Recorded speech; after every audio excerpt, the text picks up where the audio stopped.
সংযুক্ত আরব আমিরাতের ভিসা বন্ধের বিষয়ে বাংলাদেশে নিযুক্ত সংযুক্ত আরব আমিরাতের রাষ্ট্রদূত আবদুল্লাহ আলী আবদুল্লাহ হাসিফ আল হামুদি বলেছেন, কোনো রাজনৈতিক ইস্যুতে ভিসা বন্ধ হয়নি।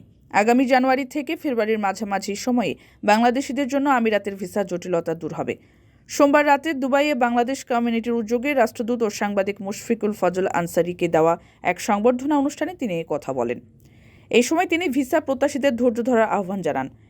ইউএই রাষ্ট্রদূত আল হামুদি বলেন, বাংলাদেশ সহ অসংখ্য দেশের জন্য আমিরাতের ভিসা বর্তমানে বন্ধ রয়েছে।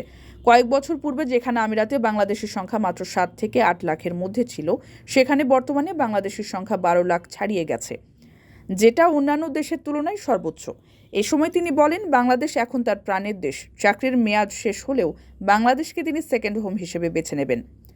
অনুষ্ঠানের সংবর্ধিত প্রধান অতিথি হিসেবে রাষ্ট্রদূত মুশফিকুল ফজল আনসারি বলেন, জুলাই বিপ্লবে কিছু প্রবাসী নিজের ভাইয়ের মৃত্যু, সন্তানের মৃত্যু ও গণহত্যা সহ্য করতে না পেরে নিজের ক্ষতি হবে জেনেও আমিরাতে বিক্ষোভ করেছেন।